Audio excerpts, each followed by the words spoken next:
자, 여러분들, 안녕하십니까. 이번 이야기는 시청자 모모님께서 이야기를 들려주실 겁니다. 모모님께서 어떤 이야기를 준비하셨을지 바로 출발을 해보도록 할게요. 네, 여보세요? 안녕하십니까, 모모님. 예, 반갑습니다. 네, 반갑습니다. 네네네. 오늘 모모님께서 시들무에 찾아와 주셨습니다. 감사합니다. 예, 감사합니다. 네. 자, 오늘 해주실 이야기가 어떤 이야기일지는 간단하게만 소개해 주시면 좋을 것 같아요. 너무 스포하면 안 되니까. 예, 그냥 굳이 키워드로 얘기하자면 너무나도 기구한 운명을 가지고 태어난 50대 중반의 남자의 이야기인데, 뭐랄까, 좀 되게 기묘한 체험을 좀 했거든요. 자, 그러면 도대체 어떤 기구한 삶이길래 모모님께서 이렇게 이야기를 전달해 주실지는 같이 들어보도록 하겠습니다. 렛츠고! 길이십니다. 모모죠.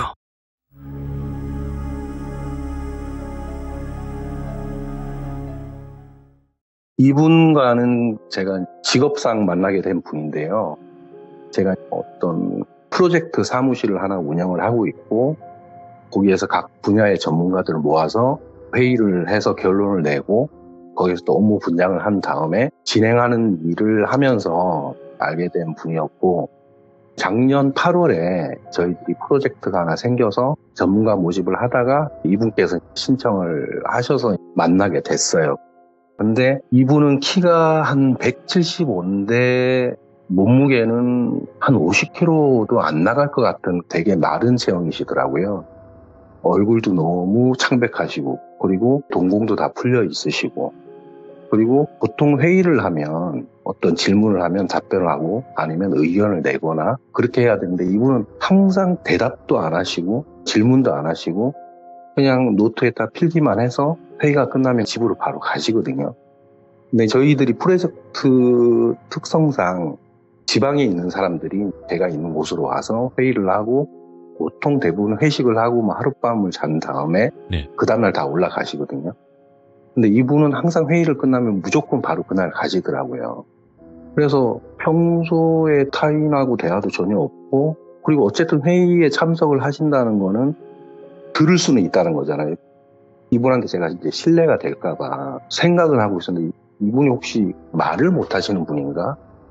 저희들 일 특성상 말을 못해도 예를 들어서 문서화를 시켜서 보통 그런 컨펌을 받고 진행을 하면 되는 부분이기 때문에 업무에 대한 부분에서는 큰 지장이 없어서 일단 그러려니 했는데, 제가 있는 쪽이 지금 경상도고요. 그분이 계신 곳이 충청도거든요.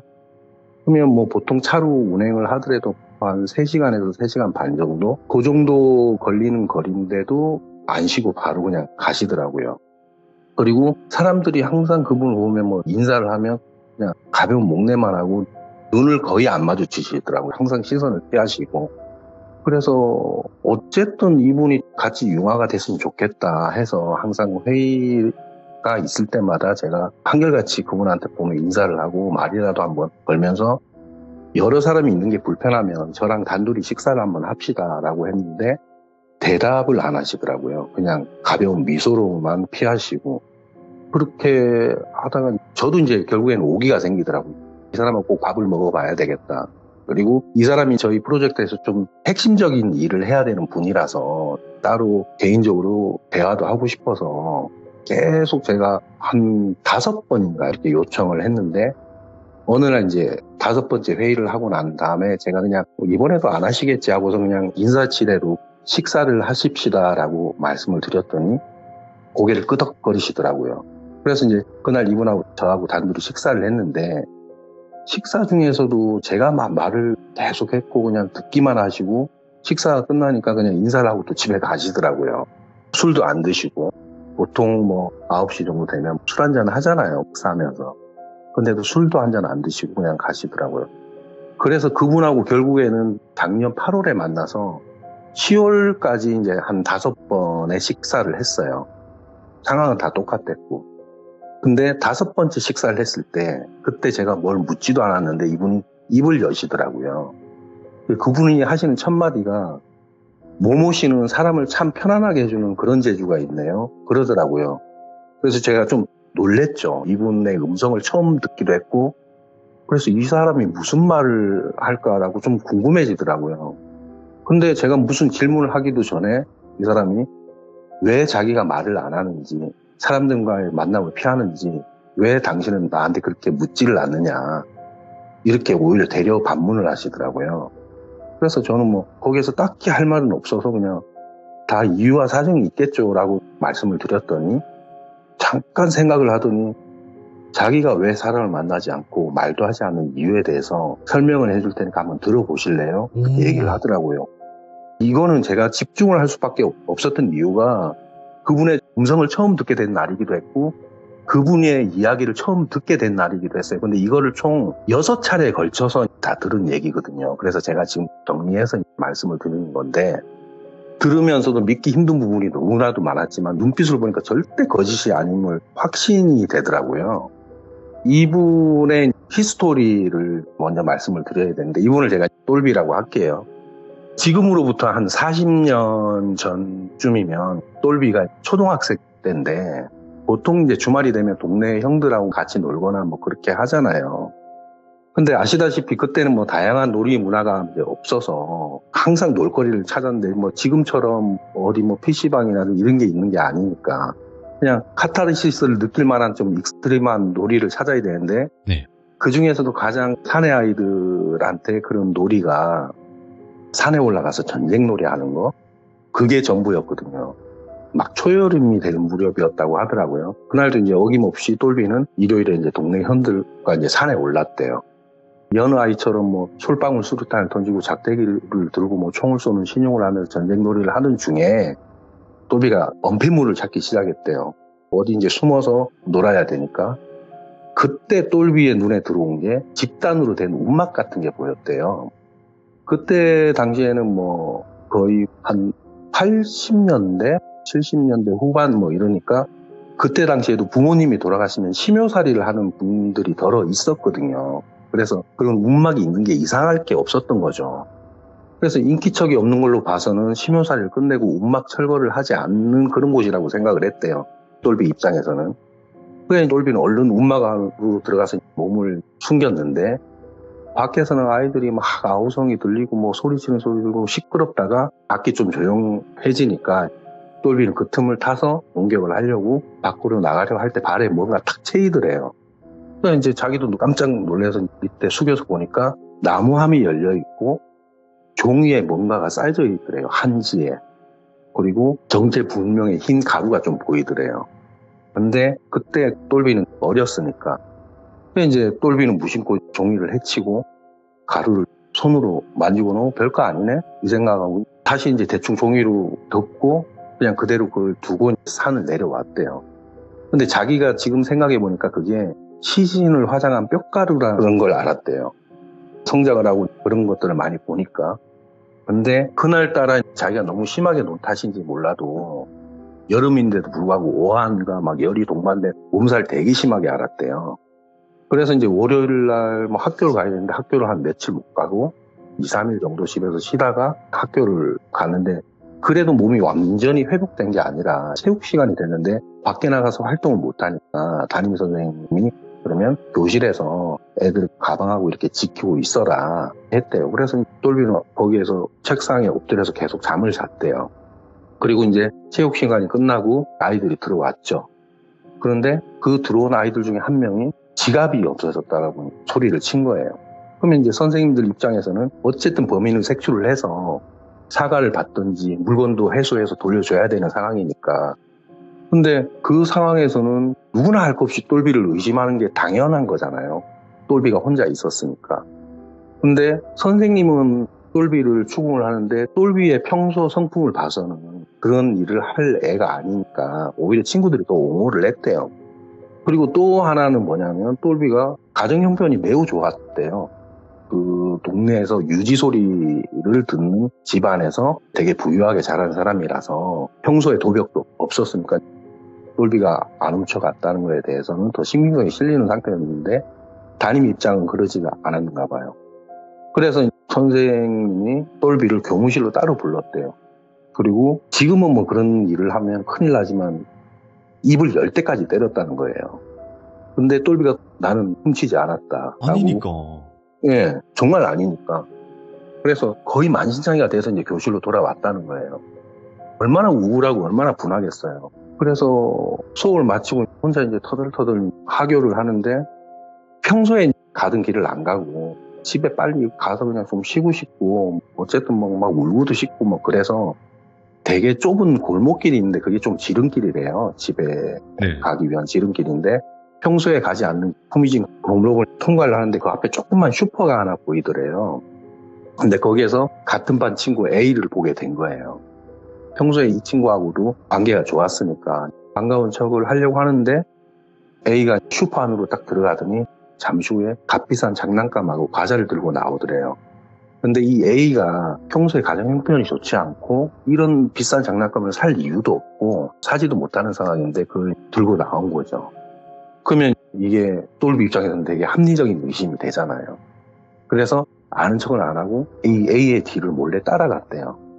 근데 A가 주변을 탁 살피더니 교실에서 도난당했다는 그 B의 지갑을 하수구에다가 탁 놓고 유유히 집 안으로 들어가더래요. 그래서 돌비가 너무 화가 나서 A를 불러 세워서 너 이거 사실대로 얘기 안 하면 내가 직접 선생님한테 얘기할 거다. 네가 선생님한테 직접 가서 얘기해라.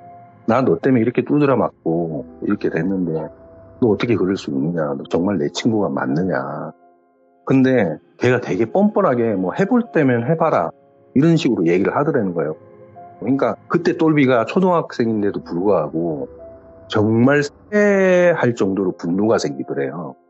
그리고 나서 자기 눈을 되게 의심을 했는데 그 A 친구 머리에서 검은 안개 같은 연기가 막 피어오르는 게 보이더래요. 자기 눈에는. 그래서 이게 뭐지? 내가 잘못 봤나? 하고 다시 이 A 어깨를 딱 보니까 축축하게 젖은 머리카락이 어깨 뒤에서 올라오더니 핏발선 눈이 자기를 노려보고 있더래요. 그러니까 돌비도 자기는 처음 겪는 일이니까 얼마나 무섭고 당황스럽겠어요. 그래서 그 자리에서 몸이 굳어서 움직일 수가 없었대요. 그리고 나서는 A는 등을 탁 돌려서 집으로 들어가는데 그 핏발선 그 눈동자의 여자가 그 A 어깨에 매달려서 들어가더라는 거예요, 같이. 초등학생들 불구하고 그런 생각이 들더래요. 내가 너무 힘들어서 그랬나? 어쨌든 자기는 이제 집으로 다시 돌아와서 잠을 자는데 계속 그 생각이 나더래요. 그래도 어쨌든 뭐 잠을 자고 아침에 다시 일어나서 학교에 갔는데 A가 등교를 하지 않더래요. 네. 그래서 애들이 웅성웅성 대고 있으니까 담임선생님이 하는 말이 A가 아침에 등교하다가 자동차에 치여서 병원에 입원했는데 혼수 상태라서 병문안은 지금 가지 말라는 말을 하더래요.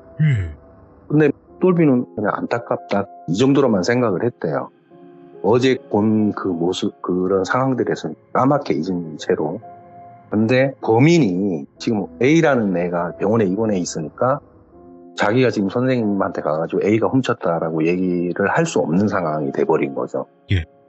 그 친구가 아픈 상황이니까. 그리고 그날도 마찬가지로 담임이 또 돌비를 따로 부른 거예요.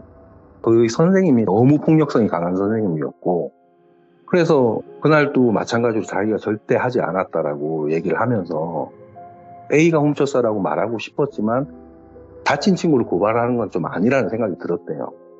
그래서 담임은 이제 결국은 이제 돌비의 뺨을 때렸고 돌비는 또 어제와 비슷한 분노가 끌어오르더래요. 그리고 나서 노무실에서 인사를 하고 밖으로 나오는데 선생님이 화장실 간다고 저쪽으로 가는데 선생님이 뒷모습에서 검은 연기가 올라오더라는 거예요. 뭐야? 그리고 이번에는 선생님의 어깨 너머, 그러니까 선생님의 전면에서 그 핏발선 여자가 자기를 쳐다보더라는 거예요. 그래서 이게 자기는 어쨌든 무섭고 소름 돋고 초등학생이니까 그런 것들이 얼마나 무섭겠어요. 옛날에는 또 그런 전설들을 얘기하면 잠 못 자는 그런 시절이었는데 그냥 얘기만 들어도 무서워할 때라서. 그래서 돌비가 그날은 집으로 돌아오는데 마음이 되게 불안하더래요. 뭔 일이 생길 것만 같은 그런 불안감이 들더래요. 그래서 그 다음날도 그런 불안함을 가지고 학교를 갔는데 그날따라 담임 선생님이 조회를 하지 않고 네. 옆반 선생님이 조회를 대신 해줬고 그리고 거기에서 선생님이 하는 얘기가 선생님이 아파서 못 나왔다 그냥 이 정도로만 얘기했는데 아이들끼리 들리는 소문 그리고 어디에서 목격한 얘기가 쭉 나올 거 아니에요. 근데 돌비의 담임이 어젯밤 회식 후에 귀가 중에 다리에서 떨어졌는데 실종 상태고 경찰이 수색을 하고 있는데 시신을 찾지 못했다. 뭐 이런 얘기를 접하게 된 거예요. 그러니까 이제 돌비는 어린 나이인데도 불구하고 두 번의 일들하고 그 유골함하고 분명히 연관성이 있을 거다라는 생각을 하고 그 주 주말에 산에 올랐대요. 그 네. 운막과 유골함이 있는지 보려고. 아니면 그 유골함이 있으면 동네 어른들한테 얘기해서 이걸 어떻게 처리해야 되냐라고 묻기도 하고 뭐 처리를 해달라고 부탁도 하고 싶은 심정으로 이렇게 올라갔다는 거예요. 근데 거기를 올라갔는데 정확하게 그 장소에는 운막도 없고 유골함도 없더래요. 그냥 빈 공간이더래요. 그러니까 이제 이 돌비가 이건 내가 미친 거다. 그냥 그 생각만 하고 다시 산을 내려왔고, 그리고 그 다음 주 월요일 날 돌비가 등교를 했는데 두 가지 소식을 한꺼번에 들은 거예요. A라는 친구는 다리 절단을 했고 수술을. 그리고 담임 선생님은 저 밑에 하천에서 시신을 수습을 했다라는 소식을 접하게 된 거예요. 돌아가셨구나, 결국에. 예, 그렇죠. 근데 이제 돌비가 그때 덜컥 겁이 나더래요. 이게 혹시 자신 때문에 일어난 일이 아닐까. 죄책감도 들고. 네. 그래서 이게 혼자 감당할 수 있는 일이 아니니까 엄마한테 지금까지 일어난 일들에 대해서 말을 했대요. 근데 엄마는 그냥 우연의 일치일 뿐이라고, 너도 너무 마음 쓰지 마라, 이렇게 얘기를 하더라는 거예요. 그래도 어쨌든 엄마 덕분에 돌비는 그렇게 위안을 삼고 잠이 들었는데, 자다가 새벽녘에 창밖에서 누군가가 대화하는 소리가 들리더래요. 그때 당시 돌비의 엄마가 밤에 술 장사를 하셨는데 이게 여종어머니하고 담배 피면서 잡담하는 내용이었던 거예요. 얘기 내용은 뭐였냐면, 돌비가 태어날 때 너무나도 기구한 운명이 정해져 있었고 그 운명은 무당될 팔자였는데 일반 무당이 아닌 살수를 날린 무당. 그러니까 우리가 쉽게 얘기해서 흑마수, 흑마법, 양밥한다. 그렇죠. 그런 운명이어서 100일도 채 안 된 애를 데리고 절에 가서 방지할 수 있는 불교식 이름과 여러 가지 의식을 했다는 거예요. 근데 이게 그런 악신은 자기가 가장 들어가기 좋은 숙주를 원하기 때문에 아마 돌비의 몸에 들어가기 위해서 운막으로 유인을 했고 결국 돌비의 몸을 숙주로 삼은 것 같다고, 구술해야 하는지 뭐 그런 대화였대요. 그리고 나서 돌비의 엄마가 용한 무당을 부른 거죠. 네. 그래서 눌린 구슬을 해야 될지 시킨 구슬을 해야 될지 뭐 닥치는 대로 되는 대로 구슬했대요. 근데 이게 이상하게 눌린 구슬 먹히는 것 같은데 시킨 구슬은 구슬을 할 때마다 무당들이 도중에 쓰러져서 중단되기가 일쑤였대요. 이게 마치 어떤 힘이 방해를 하는 것 같다는 느낌이 들었다는 거예요. 돌비의 입장에서는. 그래도 그나마 다행인 거는 눌린 구슬의 효과 덕분인지 중고등학교는 평탄하게 잘 지나가고 성인까지 잘 성장을 했대요. 20살까지. 근데 그게 해마다 주기적으로 눌린 구슬을 주기적으로 했으니 아마 그 상황은 다 지나간 것 같더라는 거예요. 네. 그래서 이제 돌비가 20살이 됐는데 예술가로서의 진로를 고민할 때 이게 어떤 식으로 접해야 되고 어떤 걸 시도를 해야 되고 뭐부터 해야 되고 이런 고민을 하고 있을 때 명절이 돼서 친인척들이 올라왔고 그중에 좀 입이 험한 둘째 작은 아버지가 돌비의 진로 계획을 듣고, 보통 우리 명절에 보면 너 장래 희망이 뭐야, 앞으로 뭐 할 거야, 이렇게 묻잖아요.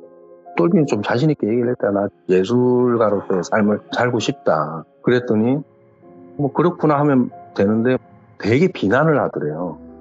니까짓 게 무슨 예술이냐, 그냥 기술이나 배우라고 되게 조롱하듯이 말을 했다는 거예요. 근데 그때 그 둘째 작은아버지는 도장공이었는데, 페인트 칠하는 도장공이었는데 정 안 되면 자기를 따라다니면서 일을 배우라고 밥은 먹여주겠다는 식으로 그렇게 얘기를 하는데, 이거는 사실 조롱이잖아요, 이 정도는. 네. 근데 이게 돌비는 많은 사람들 앞에서 자신이 갖고 있는 꿈에 대한 비난을 받는 것도 그랬고, 그리고 조롱하듯이 말하는 이 둘째 작은아버지가 너무 미웠대요.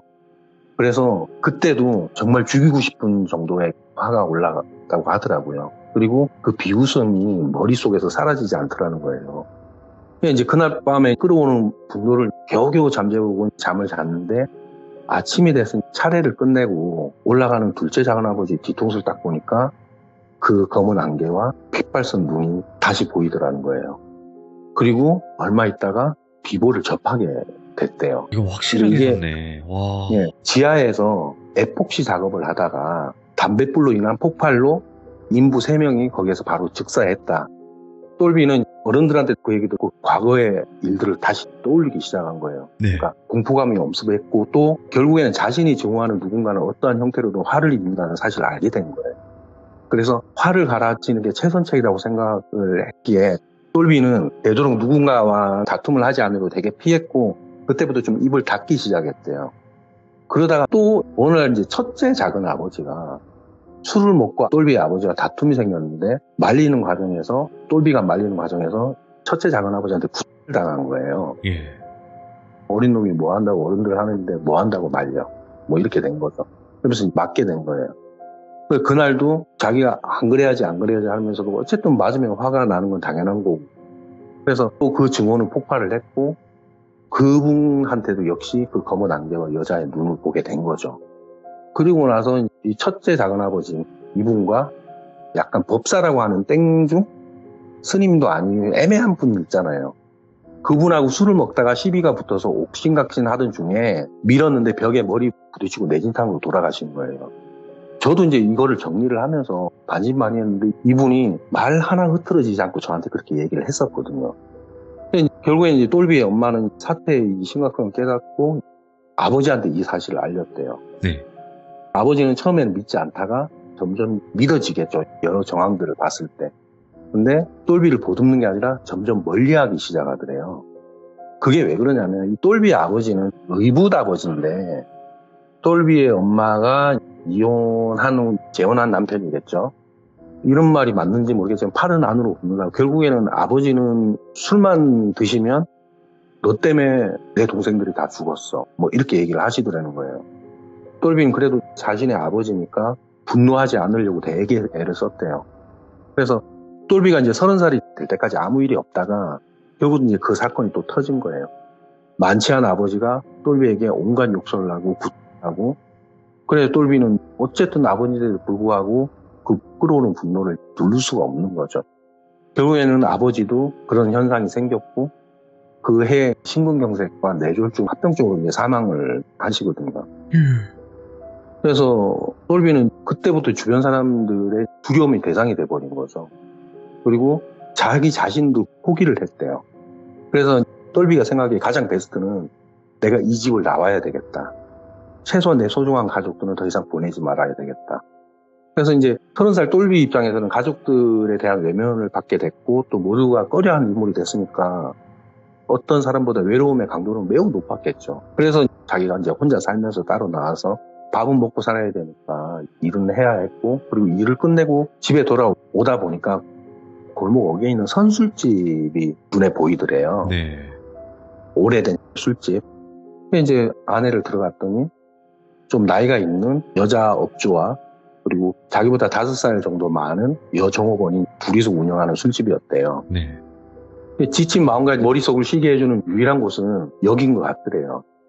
그래서 매일같이 그곳을 가서 가볍게 맥주 한잔 하면서 일상적인 얘기를 했는데 어쨌든 그분들은 서비스 쪽에 있는 분이니까 험담이나 악담을 하지 않을 거 아니에요. 똘비한테. 예.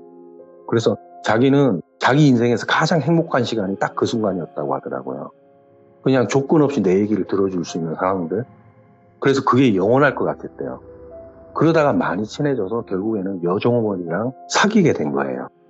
그러면서 결국에 이제 여종업원하고 나중에 어떠한 상황까지 갔냐면 큰 돈은 아니었는데 금전 거래를 하게 됐는데 제 날짜에 너무 잘 갚더라는 거예요.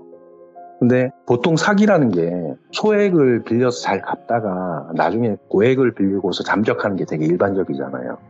똘비도 그걸 좀 의심을 했겠죠. 근데 40, 50만 원 빌리면 한 달 안에 다 갚고 금액도 더 늘리면서 빌리지를 않더라는 거예요. 그리고 예를 들어서 50만 원 빌려서 잠적하더라도 나는 이 사람 그렇게 믿지가 않아 할 정도의 사이였으니까. 그러니까 이제 똘비 입장에서는 그런 의심을 할 이유도 전혀 없었고, 그리고 이 여자친구가 똘비 집에 반찬도 해서 갖다 주고, 네. 뭐 휴일이면 똘비 집에서 이것저것 음식을 해 먹으면서 거의 집에서만 놀았다는 거예요. 그렇게 이제 5개월 동안 아무 일이 없었고 특별한 일이 안 생기니까 정말 이거는 내 인생에 그런 일들이 그냥 우연히 계속 겹치면서 마치 사실처럼 된 거 아닐까? 이런 생각이 들더라는 거예요. 그래서 이제 너무 행복한 시간을 보내다가 똘비는 여느 때와 마찬가지로 그 술집을 방문을 했고 그날따라 일이 되게 고됐었대요. 그래서 술을 먹다가 테이블에 엎드린 채로 잠이 들었다는 거예요. 근데 이게 완전히 잠든 게 아니고 자기 집이 아니니까 비몽사몽이었는데 두 여자가 속삭이는 소리가 들리더래요. 근데 똘비의 여자친구가 뭐라 그랬냐면 집에 가보니까 통장이 있던데 꽤 많이 모아뒀더라. 조금만 작업을 더 치면 뺄 수 있겠더라. 그러니까 여 사장이 네가 이왕 희생한 김에 좀 더 희생해서 그 돈 빼서 여기 뜨자. 그러면서 되게 구체적인 방법들을 논의를 하더라는 거예요. 똘비는 일어날 수가 없겠더래요. 거기에서. 예. 그냥 계속 그대로 자는 척을 했대요. 왜냐하면 그 분노가 치밀어 오를까봐. 그리고 이제 대화가 끝나고 좀 시간이 지나서 일어나서 이제 피곤하다면서 정겹게 인사를 하고 눈을 마주치지 않으려고 되게 애를 썼대요. 예. 왜냐하면 그래도 똘비 입장에서는 너무나도 사랑했던 사람이기 때문에 그런 나쁜 일에 휘말리게 하고 싶지 않았다는 거예요. 이제 문을 열고 빨리 집으로 가려고 하는데 그 여자친구, 그러니까 종업원이 똘비를 부르면서 장갑을 놓고 갔다고 장갑 가져가라 해서 똘비가 등을 탁 돌렸는데 장갑만 받아오려고 돌렸는데 종업원과 여사장 머리에서 검은 안개하고 그 핏발선 여자가 어깨에 각자 매달려 있더라는 거예요. 와, 이거는 진짜. 예. 그리고 핏발선 눈으로 계속 자기를 쳐다보는 거예요. 똘비는 이제 그 장갑만 낚아채고 걸음을 재촉했대요. 그리고 이제 그날 새벽에 잠을 자는데 동네가 되게 소란스럽더래요. 그래서 밖에 나가봤더니 소방차, 구급차, 경찰차가 와 있고 그 술집은 불에 타서 막 난리가 난 거예요. 불이 난 거죠, 그 안에서. 그리고 어느 정도 진화가 되고 난 다음에 들것에 두구의 시신이 나오더라는 거예요. 그러니까 그 여자 두 명이겠죠. 그러니까 이게 똘비는 그때 그 상황에서도 연을 잃었다는 슬픔보다는 두려움이 더 커지더라는 거예요. 진짜 미쳐버릴 것 이게 같아요. 예. 결국은 우연이 아니구나. 이제는 더 이상 우연이 아님을 확신을 했대요. 그래도 지금까지 자기의 사정을 알고 지켜주던 사람은 내 인생에 엄마밖에 없었다 생각해서 결국 이제 이 똘비가 집으로 들어가게 된 거예요. 네. 그래도 엄마가 유일한 내 보호막이었으니까. 근데 그때 분위기가 어땠냐면 똘비 엄마 말고는 엄마 쪽 친인척, 뭐 아버지 쪽 친인척이 똘비를 다 싫어하는 거예요. 사람 잡아먹는 놈이다. 근데 그 중에서 큰 이모가 똘비가 집으로 들어온 걸 너무 반대를 하더라는 거예요. 재앙만 몰고 오는 자식이라면서. 근데 똘비는 뭐 충분히 그렇게 얘기할 수 있다라고 생각만 하고 큰 분노도 느끼지 않았는데 그 큰 이모한테서 그걸 보게 된 거예요. 검은 안개와 그 여자의 눈을. 그러니까 집에서 내쫓아라고 하는 똘비의 큰 이모를 결국에는 급성 간염으로 비명 행사하게 되셨고, 그러니까 이제 이게 똘비가 뭐 어쨌든 분노만 하면 그 사람들이 다 죽어나가는 거죠. 예. 근데 똘비의 엄마는 이게 너무 심각한 상황이니까 방법을 찾던 중에 어떤 무당한테 얘기를 들은 건데 이 똘비의 엄마가 내린 굿을 대신 받으면 예. 똘비를 살릴 수 있다라는 얘기를 들은 거예요. 그래서 이 어머니가 내린 굿을 받고 결국에는 법당을 차리셨대요. 점집을 차리셨대요. 근데 어쨌든 똘비 입장에서는 그 엄마라는 분이 되게 고마운 거잖아요. 자기 대신에 희생을 하셨으니까. 예. 근데 그 법당을 차리시고 나서 2달인가? 그렇게 좀 지나서 어머니가 갑자기 폐암 말기 판정을 받았다는 거예요. 이건 또. 결국에는 폐암 말기 판정을 받고 돌아가시게 됐고 똘비의 엄마가 운영하던 법당도 운영을 할 수 없으니까 폐쇄를 해야 되겠죠. 그래도 똘비가 많이 슬픔을 하겠지만 그나마 좀 다행이라고 생각을 한 거는 결국 똘비의 엄마가 그 악신을 안고 가셨으니까 다행이라고 생각했대요. 그리고 똘비는 이제 그때 이후로 전국을 떠돌면서 생활을 했는데 그러니까 계속 새로운 곳에 가고 사람들하고 친해지면 관계가 가까워지면 또 다른 데로 떠나고 뭐 이렇게 됐다는 거예요. 예. 그러다가 이분이 우연하게 어떤 지방을 가게 됐는데 거기에서 자기 매형하고의 만남이 있었는데 매형은 평소에 이 똘비를 좀 많이 하대하는 그런 인물이었다는 거예요. 네. 그래서 그날 그 매형이 이제 술을 먹고 똘비한테 사람 잡아먹고 다닌다 뭐 이런 식으로 얘기를 했다는가 봐요. 어른들 말은 안중에도 없는 말종이라고 뭐 이런 식으로 입에 담을 수 없는 험담을 다 했다는 거예요. 근데 똘비는 그때까지 참았는데 결국에는 네 엄마도 네가 보낸 거다. 이렇게 하니까 똘비가 그 말에 돌아버린 거죠. 선을 넘었네요. 예. 네. 그래서 분노했지만 안 보면 그만이라고 생각을 하고 등을 돌리는데 이미 그 악신은 없어졌다고 생각했는데 그 매형한테서 검은 안개와 여자의 눈동자가 보이더라는 거예요. 그러니까 결국에는 그 악신은 그 똘비의 어머니가 돌아가시고 그때 안고 가신 게 아니라 다시 똘비를 숙술 삼아서 다시 들어왔다라는 걸로밖에 보이지 않더래요. 결국에는 끈질기다. 다시 자기한테 기생을 한다. 아니면 똘비 엄마가 돌아가시면서 빠져나와서 몸에 들어갔던지 아니면 여전히 나오지 않고 그냥 안에 들어있고 그냥 자기의 존재를 감추고 있었던지 둘 중에 하나일 거다. 네. 뭐 이런 생각이 들더라고요. 그래서 결국에는 매형이 심장마비로 사망을 하고 똘비는 집거생활 같은 걸 했대요. 쉽게 말해서 뭐 히키코모리 네. 그런 삶을 살았다는 거예요. 그래서 이제 이 사람이 이 똘비가 타인과 부딪히지 않는 가장 좋은 방법은 대면으로 안 해도 되는 그런 직업을 택하기로 했고 그러면서 저와 비슷한 일을 하게 된 건데 이 이후에 별탈 없이 40대 후반까지 잘 살았대요. 그리고 이게 이제 어쨌든 자기가 누군가를 만나서 그게 뭐 이해관계가 얽히건 아니면 뭐 어떤 자기한테 분노를 줄 수 있는 언행을 한다면 결국에는 자기가 분노를 하게 되면 상대방은 사망 날짜를 받아놓은 거나 다름없는데 그러니까요. 그래서 자기가 도저히 안 되겠다 해서 극단적인 시도를 되게 많이 했대요.